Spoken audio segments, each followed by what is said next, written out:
Welcome back to Between Two Racks with the Kilo Crew. On today's episode, we're bringing back our lesser-known exercise episodes, and we're going to discuss modified strongman exercises today. So, let's kick it. So, us with modified strongmen, a lot of people know we use them in our conditioning sessions, but we do implement them in other modalities as well. So to get us started, Steph, I just kind of want you to give a brief overview of our thoughts on modified strongman exercises.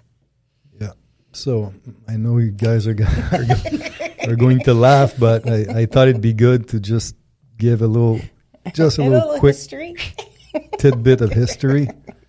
What's interesting is like modified strongman or strongman exercises apparently originated in the late 1800s in Finland. Like woodworkers in Finland, they would go all the way up north and chop trees and stuff, and they would like drag the trees with rope attachments and drag them back to camp.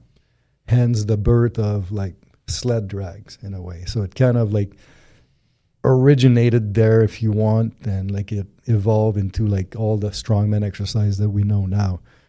But why we like strongman exercises in general for conditioning or even for strength development is, as much as we love strength training, barbell and dumbbell work, and a few select machines, the problem is that strength training is predominantly sagittal plane dominant, and the strongman exercises allows us to train in different planes of movement, but in a more effective manner. So in a manner that will allow you to use loads and velocities that are more functional, for lack of a better term, to sporting action or day-to-day life.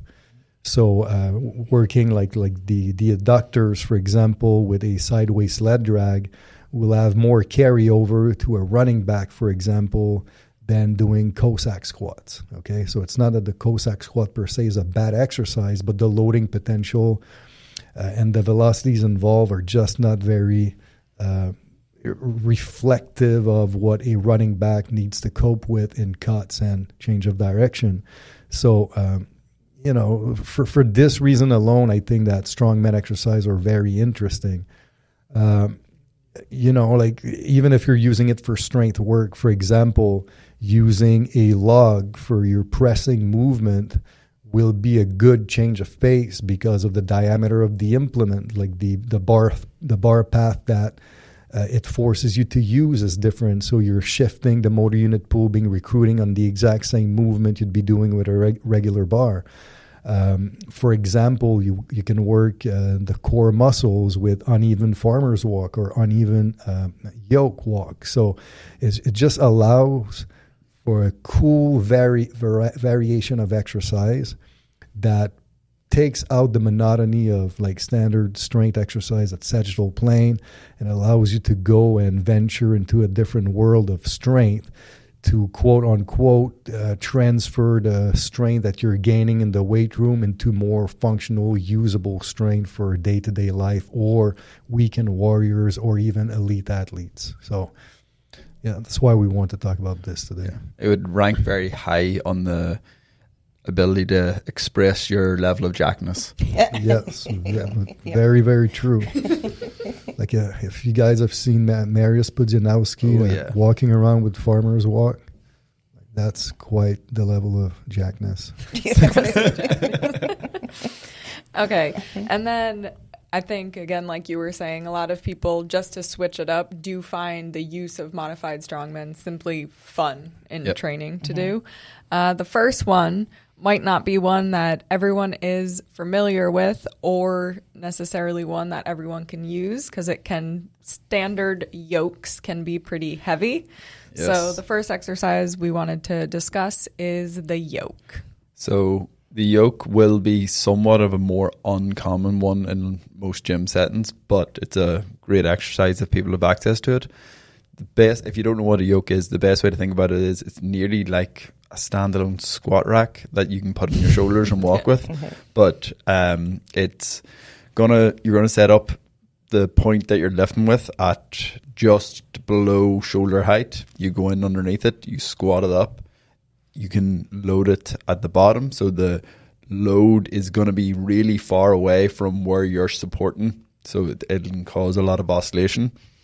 And then you walk, run, probably not skip, but you move with the yoke, and then depending on the load, it's going to dictate velocity. One thing for the yoke, if you want to see someone with really good athletic potential in contact sports, if they can move a heavy yoke fast, it's telling you they have a shit ton of potential, because they have a massive ability to brace their core, create stability, and move fast under heavy loads. So very, very hyper specific in those contexts, but really good exercise. In the context of conditioning workout, it's definitely more of a core stability and tightness more so than an overall output exercise. So it's more make sure people are doing for very, very high quality instead of having them try and sprint 100 meters with it. Like, make sure the quality is really high and allow that to control the output. Yeah, and I think with the yoke too, in regards to seeing how athletic someone is, the ability, like if you're going at a decent speed, the ability to stop is huge, and then control the yoke, because it requires so much ab strength to be able to like stop where you're supposed to stop and then keep going. Well, Alex and I, we saw it from our own eyes in 2006. It was very interesting because we were assessing the Blues organization. There was 76 athletes at the time, and we're assessing all of them. And I remember Nelson Ayat, who was the director of the center at the time, said that, hey, let's do the yoke, because the yoke is exactly what you said. It says the yoke is probably the one exercise where you can right away see how athletic somebody will be, simply because it requires so much core strength and stability that if you don't have it, you're going to have so much leaks that change of direction or even force output will be like diminished. And we saw the 76 guys go through the yoke. I forget exactly what the parameter was, but I think the load used was a percentage of body weight for each athlete, and we had a fixed distance. It was like 40 yards, and they had to travel that 40 yard in as fast as you could. So without running, though, right? It was not running, but it was like fast. It was a walk, but as fast as you could walking. Right. And interestingly enough, but not surprisingly, the top 5 guys that had the fastest time were also like the top 5 skilled guys on the ice. But what was interesting is when you saw these 5 guys do the movement, all you could see moving were the legs. Like the trunk was super stable. And then the people were struggling, like the slowest people, you could see the hips moving up and down and up and sideways as they're moving. On the side. Yeah, touching the ground. Touching the ground on one side at a time. Yeah. Yep. So, but it was very striking to see it with your own eyes, how much the carryover of the skill on that movement could carry over on skill on the ice, at least with these hockey guys. And I think it was 2015, you were doing a yoke challenge. Do you remember that one? In Rhode Island? Yeah. That was brutal. Yeah. I had 900 something pounds for 100 yards. 100 yards. Is that the one that Kim Goss Kim recorded the sound? Yeah. We need to put that in the caption. Because I'm pretty sure I tried it and got like 15 yards. I fucking near crushed me. I was a little poor at that stage. It was hard, but it was fun. I really enjoyed that. It's just one of those like raw strength type of. And the thing is, I was trying to go fast, but I was more concerned in being as stable as I could because of all the weight. But it was about getting that distance in. But you need to get into a groove. Like you don't want to be caught stopping, because if you stop, now you have to reestablish against inertia again, lifting off. It's just brutal. Yeah. But you can, because I know sometimes we've implemented the start-stop with it. So you're talking about like the challenge. For that challenge. For that much weight, if you stop, you are screwed. You're screwed, because even just squatting it back up, like you obviously can, but it gets really hard once you're fatigued. And the thing is that yoke in Rhode Island was the power lift yoke. Yeah. Like the one we have here, the Watson, is 110 pounds. Something like that.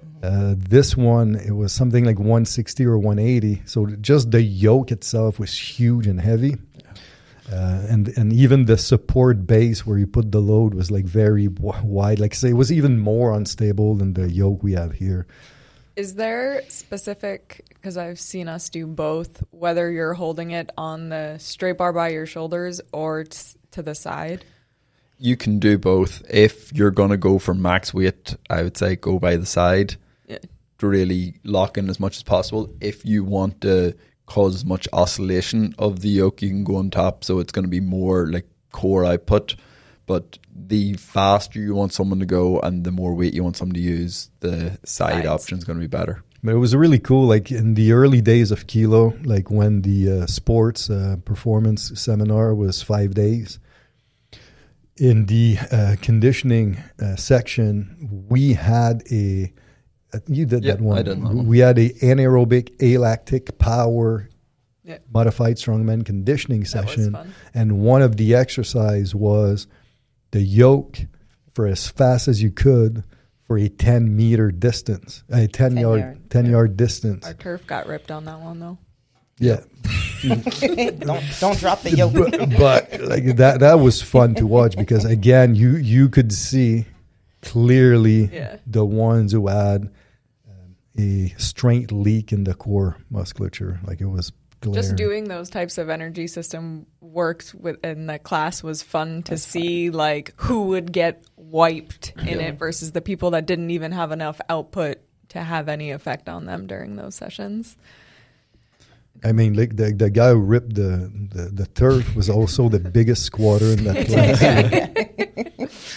And little known fact, it's spelled Y-O-K-E, not yoke. Y-O-L-K. It's not and yokes. That's true. I see that mistake often on social media. I never thought about it, because we refer to things at home as yokes. That is what we'll say, instead of saying, oh, that thing over there, that yoke there, but we spell it like the yoke, so Y-O-K-E. So I never thought people would spell that wrong.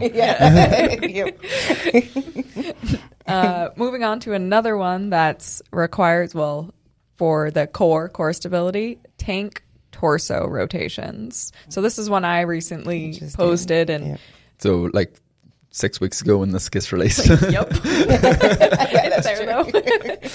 But it's another good one, and with this one, I know someone will talk about it a little bit more, but you really do have to think about using your abs versus just tossing it back and forth with your arms. Yeah. So when you're doing that one, what's really important is to, like you said, is that it's almost an anti-rotation, because you're using your upper body to throw it, but then you also have to catch it and then decelerate the yoke and then reverse direction. So the more dynamic, the more aggressive you are with it, really gets the core. Just to clarify, because you accidentally said yoke. Oh, so now sorry. we're talking about the tank. The tank. Don't want to throw the yoke back and forth. No. Yeah, so we love the tank torso rotation for that, and but it's an easy one to cheat. We've seen a lot of people just kind of. And you can do it either heavy or light. It just kind of changes it. So the heavier you go, the more it's going to be concentric dominant, because it's going to slow down. So you're not going to have to produce as much eccentric strength to slow it down. So then the lighter you go, the more it's going to be eccentric dominant, and you're going to really have to slow it. So it depends what you want. Depends if you were trying to do lots of reps. I know when you go light and you're really able to accelerate and have to decelerate, makes you a little more pukey. Yeah, so depends what you're trying to get out of the workout. It's also like unfortunate, like in the attempt for torque fitness to improve on the tank. Yeah. The recent model, they switched the handles because before they used to be like basically perpendicular to the floor. Now they're curved on top, Makes it a little odd. it's more comfortable when you're pushing, but it's significantly harder to do for torso rotation because the grip is just not as easy to get. But I didn't even notice. Like now that you say it, like I realize why it felt weird. I didn't think about that. Oh yeah, it makes a huge difference. Your body has to be way more like into the center of it to get a good leverage, but and then be careful not to roll over your foot. Yep, that happens. Only a part. Okay. But side note though, like the yoke, the tank is a really, really cool device for explosive strength training and a power phase, by the way. Like it's really cool. Like it kind of acts as a heavy med ball, so it's a good variation to this. Yeah. I still love, I mean, we'll kind of go into the Prowler as well, but I think for people with small studios or even have the ability to get outside, the tank is definitely way more versatile in terms of what you can do with it. Oh yeah. Especially if you're in a group, it's so easy. You don't have to worry about taking weight on and off. You can just adjust the resistance and stuff. Yeah, to me, if your facility has like any type of group conditioning sessions, it's like a no-brainer in terms of equipment purchase. I think it's worth it. Definitely. So we'll go on from tank rotations to Prowler sprints. Everyone's favorite. Yep. On the low handles. On the low handles. So everyone knows what a Prowler is, so we'll not go into that. But the reason why it's a great conditioning tool is it is a shit ton of reps. You create high velocity. You create a massive oxygen debt. You create a massive amount of waste products. So just the output alone from every effort is huge. So like if you want to have a really pukey, like energy sapping and conditioning workout, like Prowler's a no-brainer. It's obviously going to be extremely taxing on the quad, so you just have to make sure the exercise selection around the Prowler is acceptable for that. Like I wouldn't go from a Prowler into a heavy tank walk. Or not tank, yoke. Yoke. Yeah. You're messing that one up. Tank and yoke, they're not similar. So like you have to be smart because it's going to cause a lot of fatigue, but it's great. And then obviously you can do it really heavy, you can do it light. It's funny with the Prowler sprints because when we were just doing conditioning recently, you know, I'm giving it my all. I'm going from high bar to low bar, wherever it falls on the turf when I get to it.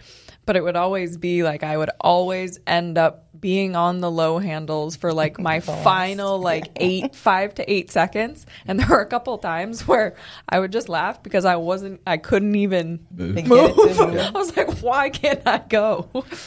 My favorite on the Prowler that kills me is the backward hop. Oh, that's a fun one. Yeah. So this one, like you grab the low handles, but you...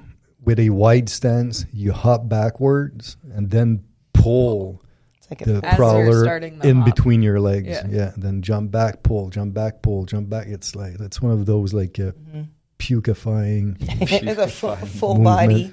And a lot of, just so everyone knows, on our YouTube channel, I'm looking through this list quickly. I'm pretty sure we have almost all of these as demos under the conditioning guide. So that was Prowler sprints. So we'll go into some med ball slams. I see this one a lot. It's definitely one of those things that I have a giant pet peeve with because people will literally just pick up the ball, put it over their head, and drop it. Med ball drops instead of med ball slams. Literally no output. And then you got to try to catch it on that first bounce. Or else, like, if you just throw it down, take 2 seconds to lean over, pick it up, you really...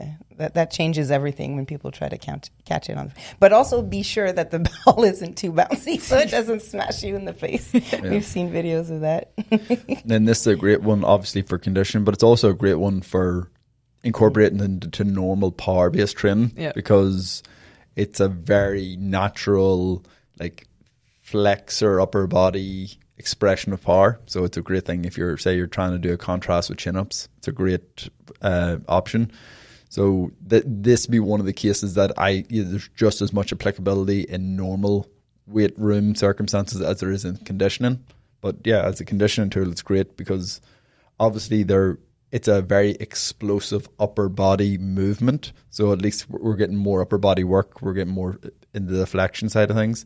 But you're also, if you're catching in the first bounce, that means you're dropping into a squat as well. So it turns into a full body exercise very, very quickly. I like when we did, I can't remember what it was called. The rotation one. The rotation one. Yeah, I love that one it's doing a med ball slam, but instead of you're in a split stance instead of your feet straight. So you're going to intentionally rotate like from your front foot onto your back hip, over your head, and then down onto the front foot again. So you're just creating a little bit of a different movement plane, and you're just getting a little rotation through the upper body. So it's just a really nice exercise to break up the monotony of constantly just being completely braced in the upper body and trying not to move. So it's creating a bit more movement without being like a very excessive. Sore after doing that for the first time. Yeah, I like that one. But what's important to understand too, like if you're using these, like not just the ball slam, but any of these modified strongman exercises in the context of conditioning,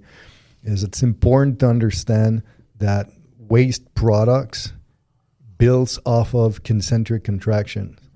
So that's why like explosive movements, like when Alex was saying that the slam ball tried to grab it from the first bounce, you're doing this so that you can generate more total concentric reps per unit of time, so you can produce more waste products, so you have a higher lactate level, so you get more of that buffering capacity from the workout, but on top of a high amount of concentric contractions per unit of time, you want to couple this with high force output. So that's why like the ball drop compared to the ball slam, although you might be doing the same amount of reps per unit of time, it won't be the same output. So when you're doing a true ball slam where you're extending your arms above your head and you're on your toes, and the body is fully extended, and then you're generating force from that point, you're going to produce so much more power, and combine that with the speed of execution. It's a killer.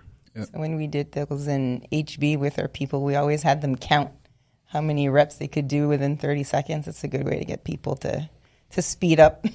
Yeah, and then people are competitive, right? So they know that so-and-so did 28, so you want to beat 28. Yeah, the only thing you have to watch out for there is they're still getting a full extension in every rep, so they are completing, but there's just making sure they're doing the exercise right. That's a coaching thing. Med ball slams, moving on to another type of slam that people can not go all out in, but rope slams. So we have a lot of different variations of rope slams we do as well. The slam with both hands at the same time. Do we call it something specific? That I just think we just do call full it body slam. slam. Full body slam. You can do alternating, so one arm at a time. So you're trying to create a wave. Again, with the ropes, we have side to side hip toss. So you're doing a rotation above your head. We do the snake. Yep. So on the ground, now you're getting a little bit anti-rotation in there. You're trying to create like an S pattern with the rope. What else do we do? Circles. Like the big ones. Big outside circles. Yeah, those are shoulders. Yeah, just blow up your delts. Yeah. But yeah, for the ropes, like especially the full body slams, you'll see people who have weak abs and weak lower back straight away. Because if they put all their power into that, and then you see them take 3 steps forward because they can't control the rope pulling them, you know they have something to work on. But yeah, whereas people who are solid won't budge. Yeah. It's always a telltale sign. First time, or not even the first time someone really puts a lot of effort into their ropes, they'll know very quickly. Before I did the rope, like I'd always watch, when it started to become popular, I was like, what is this exercise? They're just moving their upper body. But then when you do it, you're like, wow, it really is. It has to be a full body exercise. Mm-hmm. Well, you have to make it so. Well, it's like so similar to the med ball slam. Yep. Like once you're in the full body version, like Obviously, the med ball is going to be heavier, but you're going to get way more concentric reps with the ropes. So it really drives work capacity. The next one I have on the list, it makes me a little bit sad because I'm unable to lift the log we have here at Kilo, so I never actually get to use the log. But Steph, I know you kind of briefly touched on it in your intro of the log press, and I know it's one that you really like. I mean, yeah, the log we have is 110 pounds as well, so it's pretty heavy. But you can do so much with that. You can use it as rowing variations, overhead press variations, floor press variation, bench. Yeah, bench. Clean press. Yeah, clean press. But it's challenging. Again, the diameter is so big, so it changes the movement pattern so much that it becomes a very novel stimulus. Even though it's a angle or motor pattern that you think you're used to, it's going to be completely different. So, you know, like obviously maybe for group conditioning, I have a lighter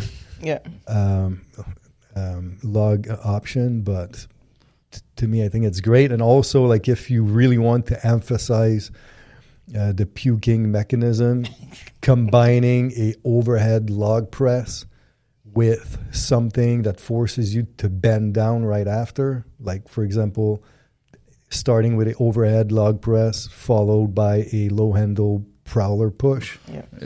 Yeah, that's going to make you very pukey. So yeah, I like the log. Yeah, the log, like especially like my favorite thing, especially the really heavy log that you have to work hard for each rep, is the clean press version, because you're starting to, and it's not like a proper clean. Obviously, it's going to be you're just starting your arms straight and standing upright.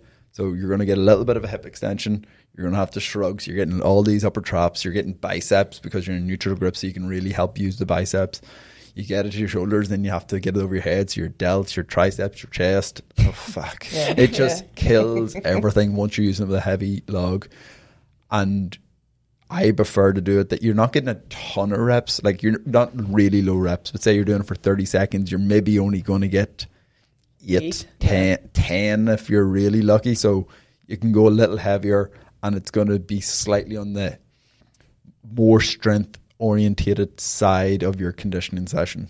But yeah, it's a lot of strain as well. Like even the lowering part, that eccentric part, when you go from your chin down to your thighs, just that part, you're gonna feel it kick into the back. Like, and the elbows, you have to. So I'm assuming there are different diameters because ours seems pretty. It's pretty big. I think ours big. is. Yeah, there is. It's usually. I think the standard is around 10 inches diameter, but you know, I know in competition there are some that are like even bigger, huge. Yeah. Where did we have a smaller one? Was that in St. Louis or in Rhode Island? Because I know I've done the log, not here, but it was like 60 pounds. There was something. one in Rhode Island because I had the log. Could do Rhode Island had a smaller one. In St. Louis, it was the Elite FTS. It was pretty heavy. It was kind of pretty. It was big. Rhode Island though. Yeah. Log press. Moving on to bent over row. So like you had said, you can do the bent over row with the log. Obviously, this is something we use in standard strength training, but in terms of conditioning, we use kind of like our for speed, we use the other bars. We have the specialty bars for it.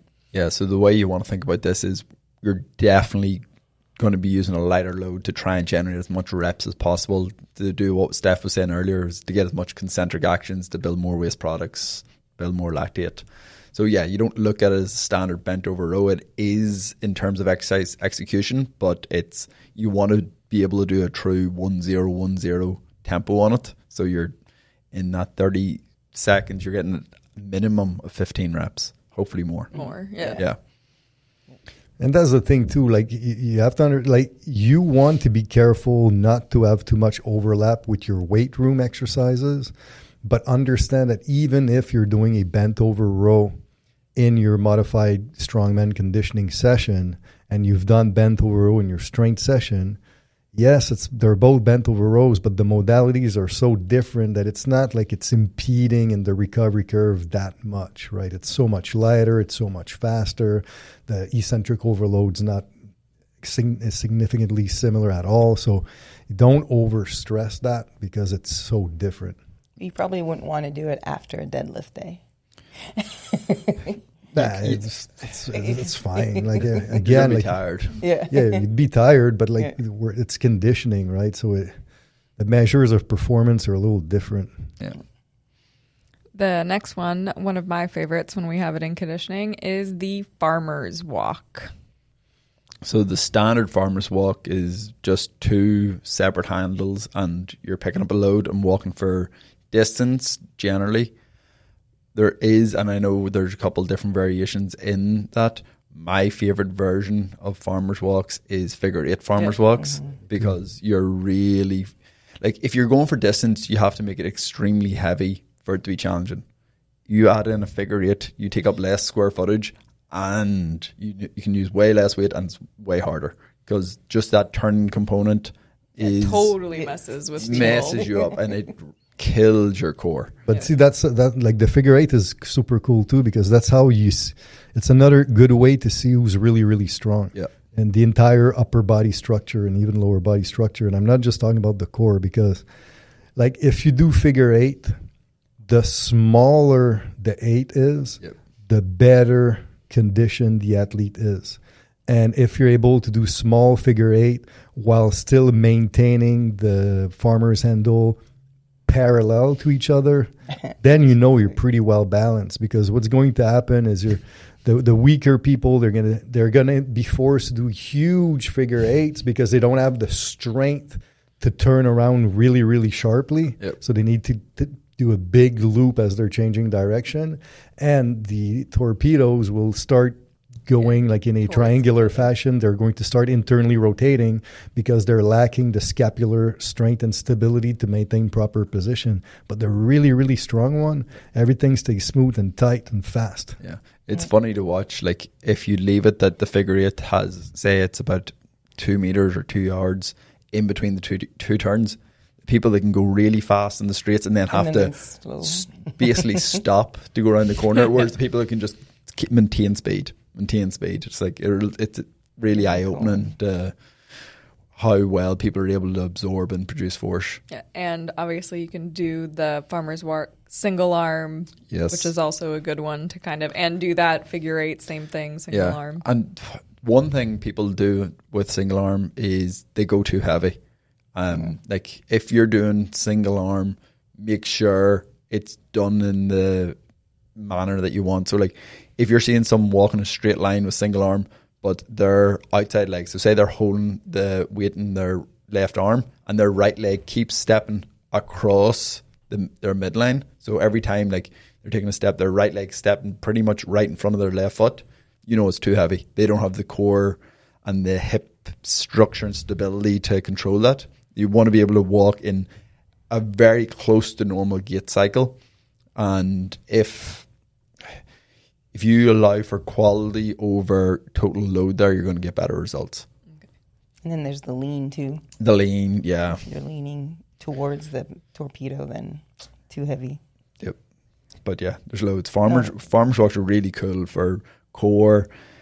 Like, and by core, like, it's abs, it's low back, it's glutes, it's groin. Like, it really is a total trunk core in that essence. But then grip, scapular control, like, there's a shit ton of training done with farmers walks. That's why I love like modified strongman conditioning for athletes. That's why it's my favorite, because okay, yes, the conditioning effect is not specific at all. It's very general, but that's what I like about it, because it's the systemic general conditioning you get across so many different structures, and the core musculature is involved so much that I love the carryover you can get from this to your actual sporting performance as you get into the pre-competitive phase and on and on and on. But it's such a good strength builder in the context of conditioning. And it comes 100% back to training economy. Oh, right? Yeah. What can we do to get the most out of training in the least amount of time? Because so, like, that's a good point, because so let's say we have a hockey player, and then for conditioning, we decide to do the assault bike, for example. Cool, like you're going to have a really, really high output on a conditioning perspective on the assault bike. Probably higher on a VO2 max perspective than you would in a modified strongman. There's no denying this. But the problem with that is the conditioning you're building on the assault bike is absolutely not specific to the conditioning needed for a skating stride on the ice. So once you get to the pre-competitive phase and you go on the ice, you're still going to need that learning effect, and you're still going to need to develop specific conditioning in the motor units used for skating. So more adductors, for example, which are not targeted on a bike. So to me, yes, you get a better conditioning workout on a VO2 max perspective on that bike, but I'd rather have a little less of that and more of that overall functional strength / conditioning across an entire spectrum, that now once you get on the ice or on the field or on the court, then you have more potential to have a faster carryover with your conditioning. Yeah, and then even to go a step further, like if you're choosing the assault bike for an ice hockey player's conditioning, all you're doing is reinforcing conditioning in with your hip flexors in a shortened position. So it's never addressing that issue. So all you're doing is setting them up for you're compounding hip flexors issue even more. Yeah. And then on the flip side, if you get them to sprint, I've never seen a good sprint come from an ice hockey player.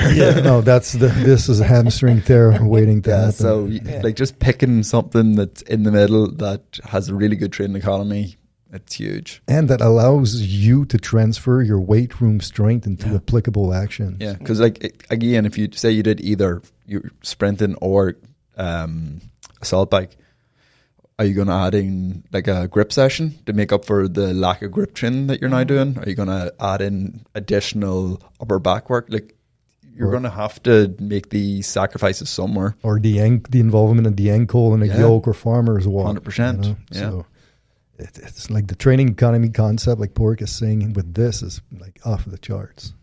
And even, I know you guys are always like more sports because that's like your wheelhouse. So my wheelhouse is more like even just older people. Like think of older people need to be able to move like in everyday life in different planes. What if they trip and they have to take a step out wide? They have to 100%. Learn balance, all those things. And that's why we include animal walk as part of our quote unquote strongman conditioning session. Yeah, but even like carrying uneven weighted shit, like single armed farmers carry, it's going to set them up brilliant.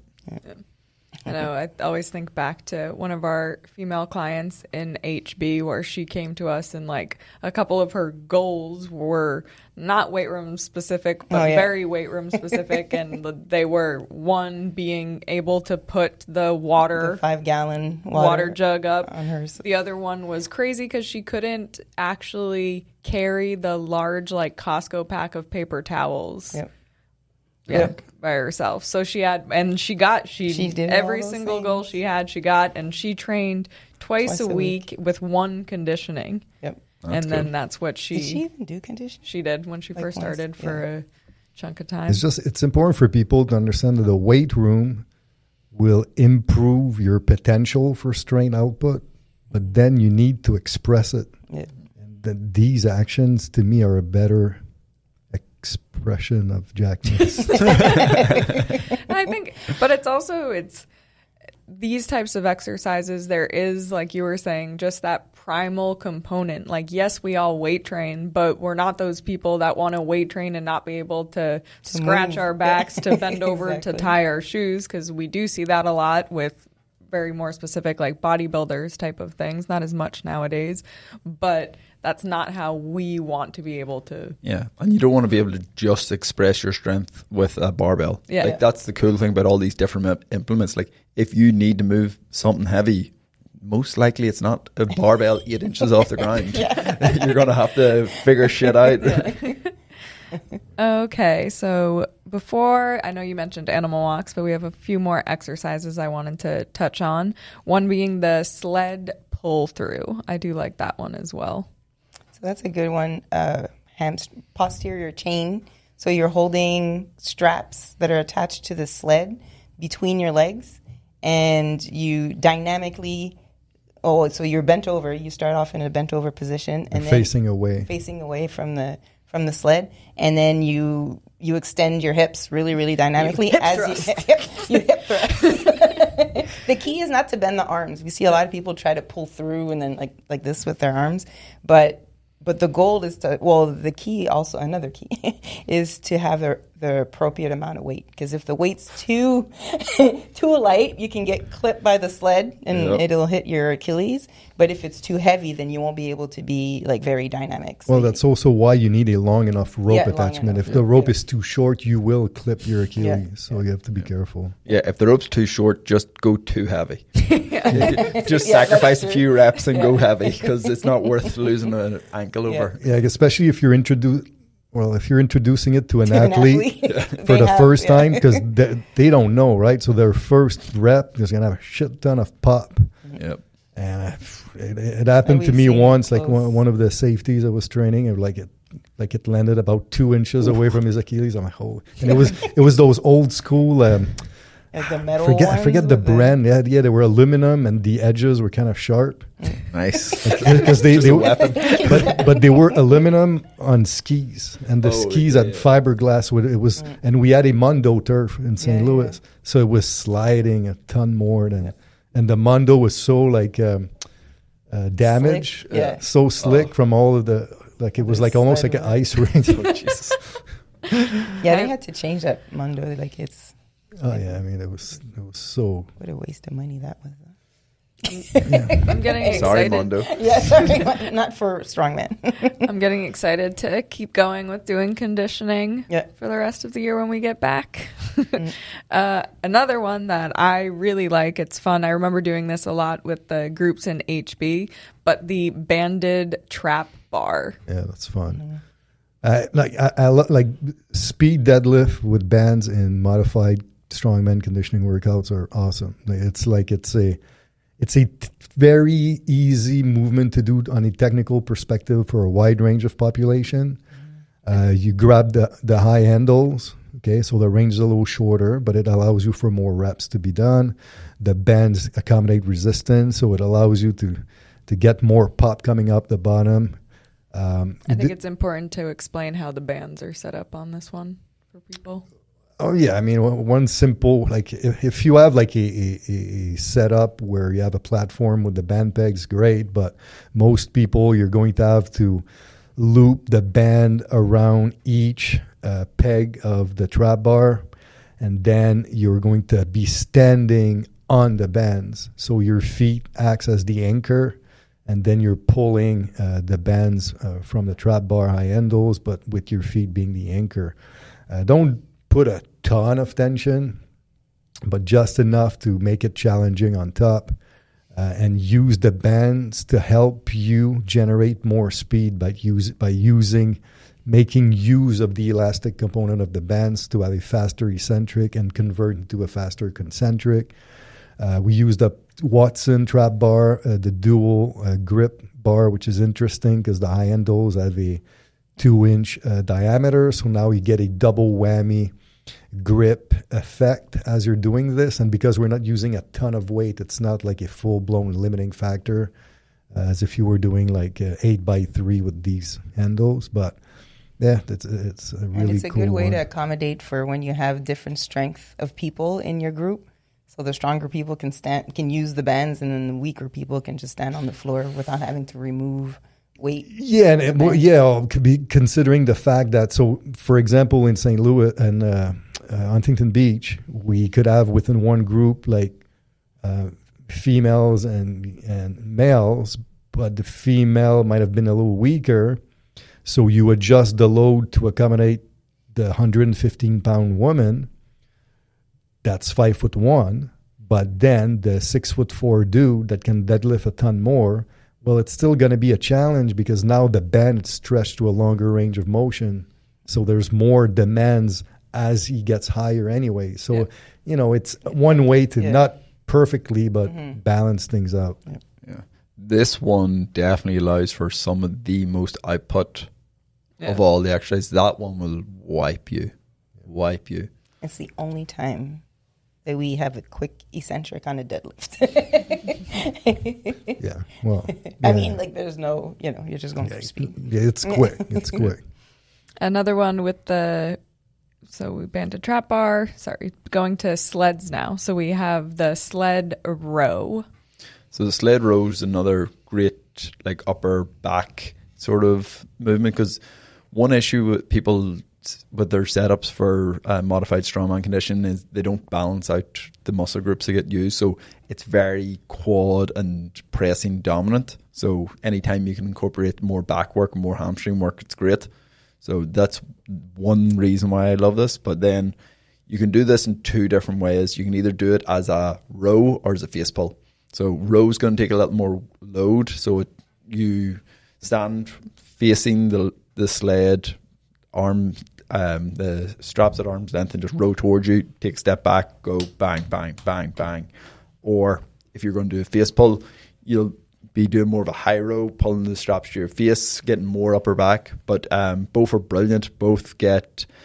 You have to stabilize from the floor to a standing position, so you're getting all the upper, like your lower back musculature, your glutes, your hamstrings, your abs, all have to work in unison to create stability to do the row.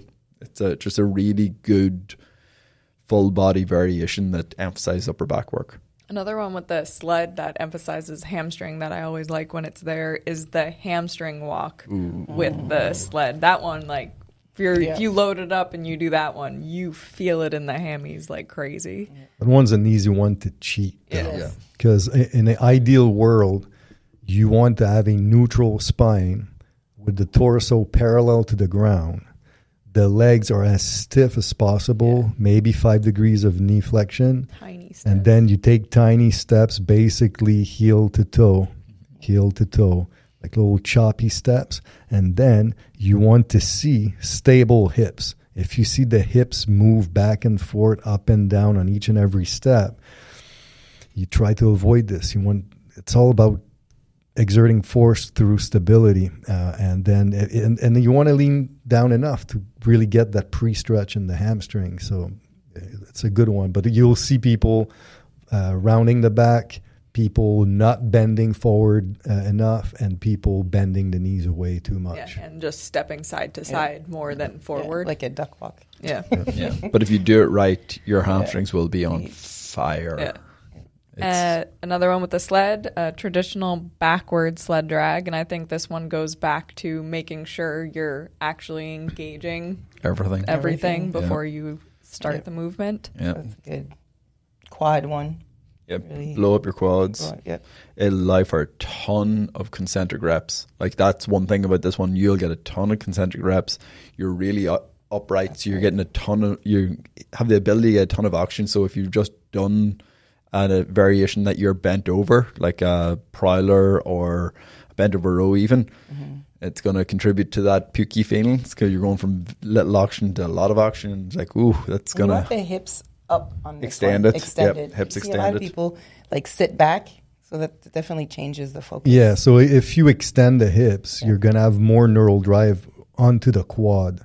But if you bend forward, like a lot of people do at the hips, you're just dispersing some of that neural drive through the posterior chain. It's not like you can't do that, but it's different. But it's a different stimulus. And then depending on the structure of your workout, if you're already doing, let's say, forward sled drag or hamstring walk, let's say, in your workout, and you're complementary with backward sled drag to do more quad, well, make sure you're really slanting it towards quad and not slanting it towards posterior chain again. Yeah.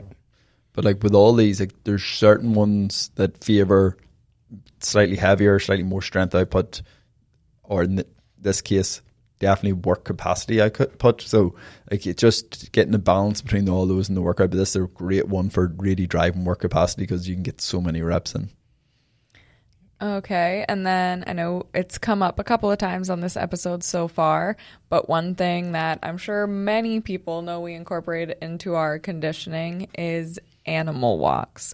So I know, Steph, you kind of briefly explained why we like to incorporate animal walks, and you've done this a few times, but one more time for the people in the back.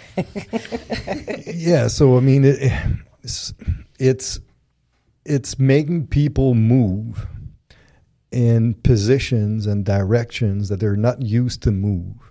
And you want to be able to get into these positions while maintaining a braced core structure, while being out of breath, which in my opinion, as you develop that skill and you're able to maintain stability while being out of breath, you're also going to reduce the likelihood of injuries, not contact injury, but all other type of injuries in sports or as weekend warriors or day-to-day life. So to me, it's an important thing. It's fun. People like it. Or people really don't like it, but they should still do it. But it's great to see, like, as people get older, again, I'm talking about old people, but their coordination is just so off because they just don't do those types of movements. So just to get the brain to, work at the same time as the body's working is really great for everyone. And then there's some, there's different levels. Like my favorite, do you guys know what my favorite? Hop? The bunny hop. I knew you were going to say that. Freaking love the bunny hop because now it's not a plyo workout. I understand that. So quality plyo is not done, but it's not there. But the bunny hop, I love the whole explosiveness and rebound component of it. It's a complete different stimulus for the context of a conditioning session. So, and normally when you're doing it in conditioning, you are sore from whatever you had in your lower body that week. So then going into the bunny hops during the conditioning, you're just like firing it all right back up again. Yeah. So that one is cool. And I always strive to jump higher and higher. Yeah. And also I really like, I hate it, but I like it because of that. But the horse walk? Horse walk is awkward as hell, but I love the duck walk. Okay, the duck one, yeah. Duck walk. You just got to watch out for the sneakers. Especially if you purposely try to maintain the femur parallel to the ground. Yeah. And you don't just dig into the bottom position, because now what happens is you have that constant isometric tension at that angle, and then you're doing the steps, it burns like hell. My favorite are all of the ones that still have some velocity to them. So the forward galloping ape I really like because you can just go as fast. There are a lot of them that require more stability, like something like the bear walk. There's more control to it. I do miss having the handles that we had for the bear walk in Rhode Island. I really liked implementing those with them. Watson makes those. Yeah. But I love all the crawl variation as an introduction and nearly a prehab for shoulders. So if someone's just come back from a shoulder injury and you bring them through a progression from say a forward traveling base to a bear crawl to then moving into the galloping apes and sideward galloping apes, it's a really good way for them to dynamically have to control their shoulder in motion and then through different planes of movement. So it's brilliant in that situation. Want to challenge the shoulder and bicep, the crab walk. Oh, yep. Oh. That one always sucks in conditioning. Yep. And wrists. Yeah. Wrist, forearms, bicep, pec. Remember the one, it was it an alligator? And you were or the tiger. The crouching tiger. Yeah. We took that one out because everyone's elbows were getting destroyed from the ground. What's your favorite one, Alex? I think I like the straight leg bear. Oh, that's, yeah. It's a good flexibility one. I like the stretch on that one. But yeah, the galloping apes would be my favorite. And then again, on our YouTube channel, we just have a bunch of our favorite animal walks, and Alex with her little fro is demoing all of the. What's the slow? The super slow one is sideways. Beast. The beast one. Beast. Sideways. Those are cool. Those are cool for to introduce to people because they're slower and they're small, choppy, but moving. Yeah, no, those are interesting. Yep. Those ones really display if people are struggling with core stability. Yeah. And then to wrap up this episode, I think it's important we kind of discuss, I know we've been touching on it as we go through the exercises, but evaluating risk to reward for some of these exercises and implementation for certain clients. So there are exercises that we might not have touched on in this episode that we like, but you really have to consider when and who you're using them. One of them being tire flips. Yeah. I love tire flips. Yeah. I give tire flips to probably 0.01% of people I've ever trained. Yeah. But personally, I think they're fantastic, but they're so technical. There's so many areas for possibly hurting yourself. They're a bitch to get a heavy enough tire because you need a stupidly heavy tire once someone's strong. But yeah, like the main things you see wrong with people doing tire flips is 100% biceps. So they pretty much try and bicep curl it.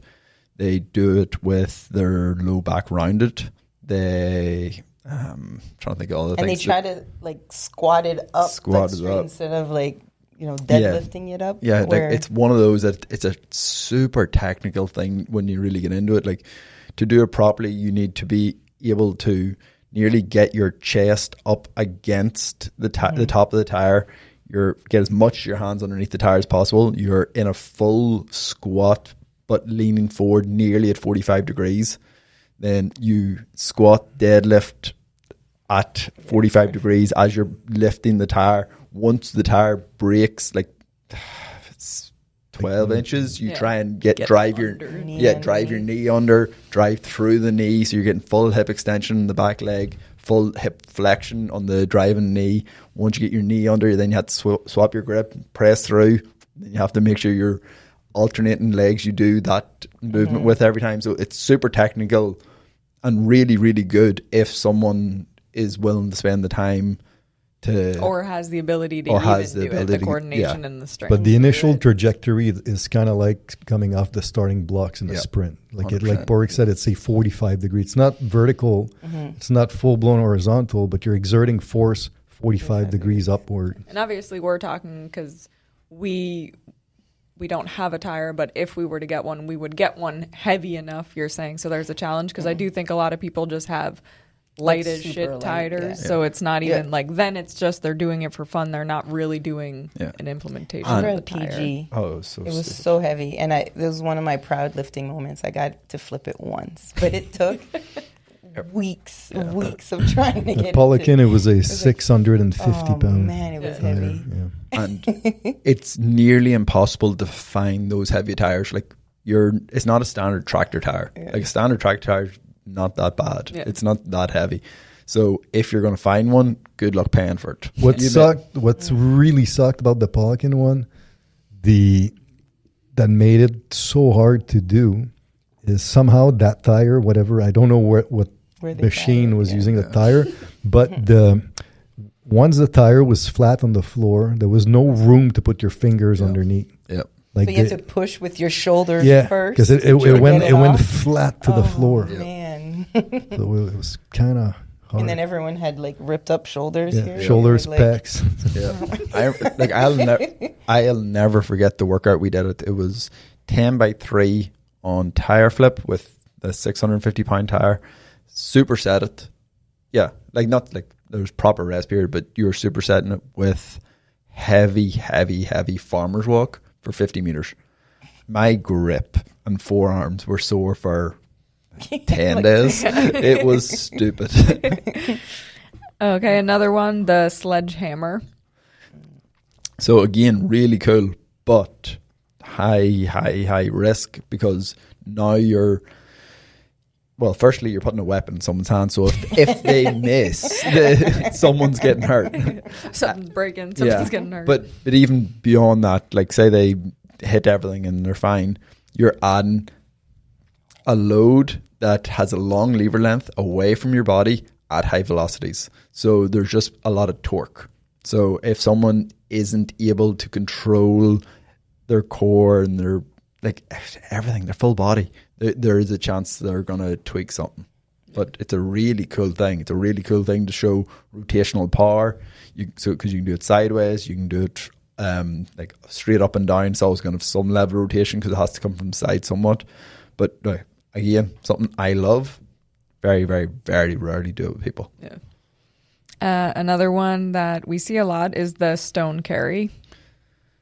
Yeah. So stone carry, again, it's very similar to a farmer's walk in terms of you are doing a loaded carry or a yoke, but now all of the weight is in front of your midline, in front of your center of mass. So it's going to be way more demanding on your back, lower back, glutes, upper back, everything. But you're also supporting it with your biceps in a reasonably lengthened position. So the chances of tweaking a biceps pretty high as well. Yeah, depending on the diameter, like the bigger the diameter of the stone, the more stress on the bicep, the more actual loading you get. So it becomes a little bit more daunting.